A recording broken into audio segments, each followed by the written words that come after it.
नमस्कार। इतिहास में ना कुछ पल ऐसे होते हैं जो सब कुछ बदल देते हैं। आज हम बात करेंगे ऐसे ही एक मोड़ की, तराइन की लड़ाइयों की। दो ऐसी लड़ाइयाँ जिन्होंने आने वाली सदियों के लिए भारत की कहानी ही बदल दी। तो सवाल यही है ना कि आखिर ऐसा कैसे हो सकता है कि एक ही जगह पर सिर्फ 1 साल के फर्क से लड़ी गई दो जंगें एक पूरे सब कॉन्टिनेंट का भविष्य तय कर दे। सुनने में थोड़ा अजीब लगता है, पर चलिए आज इसी ऐतिहासिक पहेली को मिलकर सुलझाते हैं। तो देखिए, इस पूरी कहानी के दो मेन कैरेक्टर हैं। एक तरफ अजमेर और दिल्ली पर राज करने वाले पृथ्वीराज चौहान, अपने इलाके के अपने साम्राज्य के डिफेंडर, और दूसरी तरफ गजनी का सुल्तान मोहम्मद गौरी, जिसकी नजरें अपने साम्राज्य को और फैलाने पर थीं, एक रक्षक और एक हमलावर। अब जाहिर सी बात है, जब दो इतने बड़े और ताकतवर शासकों की महत्वाकांक्षाएं टकराएंगी तो एक जबरदस्त टकराव तो होना ही था। और ये कोई मामूली टकराव नहीं था, ये वो टकराव था जो इतिहास लिखने वाला था। और इस टकराव के लिए स्टेज सेट हुआ तराइन के मैदान में। जी हाँ, वही जगह जो आज हरियाणा में है। ये सिर्फ एक मैदान नहीं था, ये वो स्टेज बनने वाला था जहां दो बड़े साम्राज्यों की तकदीर का फैसला होना था। तो चलिए चलते हैं साल 1191 में, तराइन की पहली लड़ाई। यहां पर एक जीत तो मिली, लेकिन शायद इसी जीत ने एक तरह का ओवर कॉन्फिडेंस पैदा कर दिया। एक ऐसी जीत जिसकी कीमत आगे चलकर बहुत भारी पड़ने वाली थी। हुआ ये कि 1191 में गोरी ने भटिंडा के किले पर हमला कर दिया, जो कि एक बहुत स्ट्रेटेजिक पॉइंट था। लेकिन उसका सामना हुआ पृथ्वीराज चौहान की एक विशाल और संगठित राजपूत सेना से। और नतीजा बिल्कुल साफ था। गोरी की सेना बुरी तरह हारी और उसे मैदान छोड़कर भागना पड़ा। पृथ्वीराज चौहान की शानदार जीत हुई। मोहम्मद गोरी लड़ाई में घायल भी हो गया था, लेकिन उसे जाने दिया गया, उसे भागने का मौका मिल गया। और बस यही वो एक फैसला था जिसने आगे की पूरी कहानी पलट दी। आज भी इतिहासकार इसी एक पल को, इसी एक फैसले को इतिहास की सबसे बड़ी भूलों में से एक कहते हैं।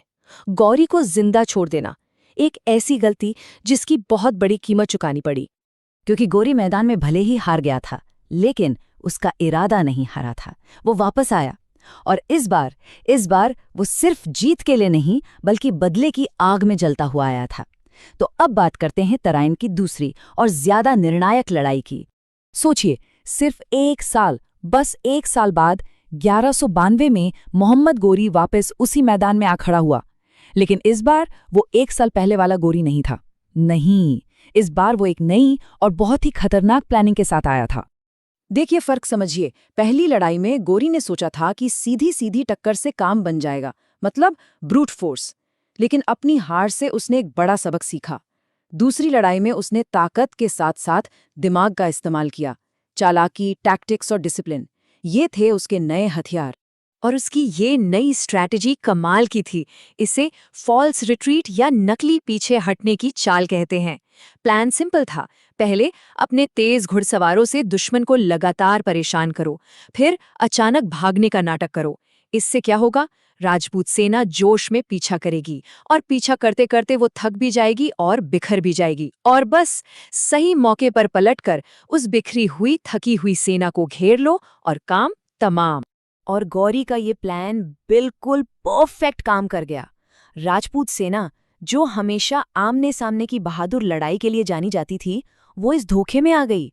वो गौरी के जाल में फंस गए।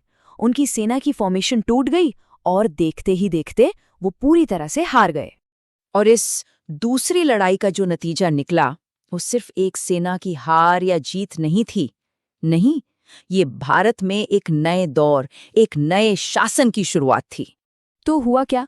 मोहम्मद गौरी की एक डिसाइसिव यानी कि निर्णायक जीत हुई।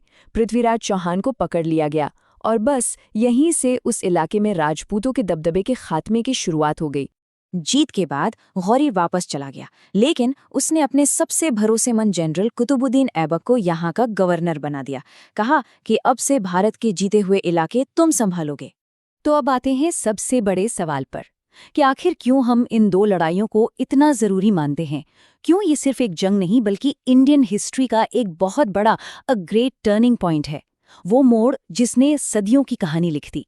ये टाइमलाइन देखिए, सब कुछ शीशे की तरह साफ हो जाएगा। 1191 पहली लड़ाई, चौहान जीते। ठीक 1 साल बाद 1192 दूसरी लड़ाई गौरी जीता। इसके बाद गौरी के इलाके पर ऐबक का राज आया और फिर 1206 में उसी ऐबक ने दिल्ली सल्तनत की नींव रखी। आप देख सकते हैं हर चीज एक दूसरे से कैसे चेन की तरह जुड़ी हुई। तो लॉन्ग टर्म में इसका असर क्या हुआ? सबसे बड़ा असर तो ये था कि भारत में तुर्की शासन की फाउंडेशन पड़ गई।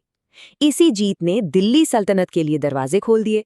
राजपूतों की पावर कम हो गई और सिर्फ इतना ही नहीं, भारत में लड़ाई के तौर तरीकों और पॉलिटिक्स में भी हमेशा के लिए बड़े बदलाव आ गए।